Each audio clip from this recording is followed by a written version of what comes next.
I give the call to the member for Brand. Thanks, Speaker.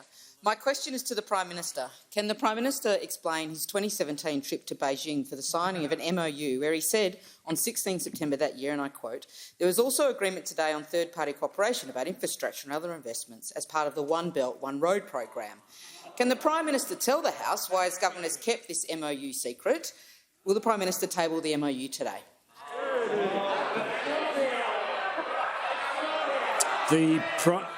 Just before I call the Prime Minister, I haven't called the Prime Minister yet because there's no point, because I wouldn't be able to hear what the Prime Minister is saying. Prime Minister, I haven't given you the call yet, Prime Minister. I'm waiting for the level of interjections. I'm so pleased the member for McEwen is right down the back there.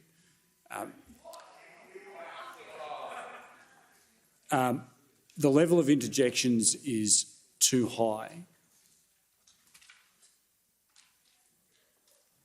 The Prime Minister has the call. Thank you, Mr Speaker. It is a matter of public record that the government's policy, both under the previous Prime Minister and I, has been not to sign up to the Belt and Road Initiative.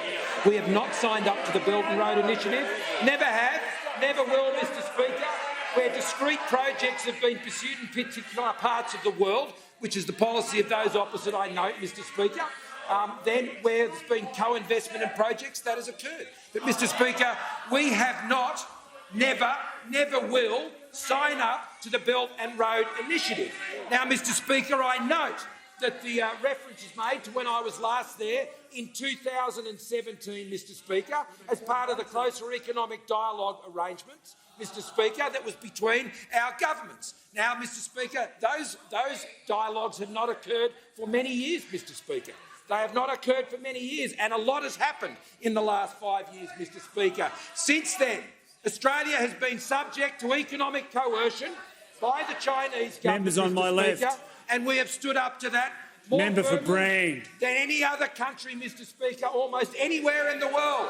But we note the bravery and courage of Lithuania, Mr Speaker, and we stand with the Lithuanians on those issues. And we have worked with other countries around the world to stand up to the economic coercion of the Chinese government, which has only been met with more retaliation on Australia. Now, Mr Speaker, I am not the leader of a political party who was happy to trade away some coercion, Mr Speaker, for other coercion. That's the leader of the Labor Party, Mr Speaker. The leader of the Labor Party is the Chinese government's pick at this election, which is the policy of those opposite, I note, Mr Speaker, then where there's been co-investment in projects, that has occurred. But, Mr Speaker, we have not, never will sign up to the Belt and Road Initiative. Now, Mr Speaker, I note that the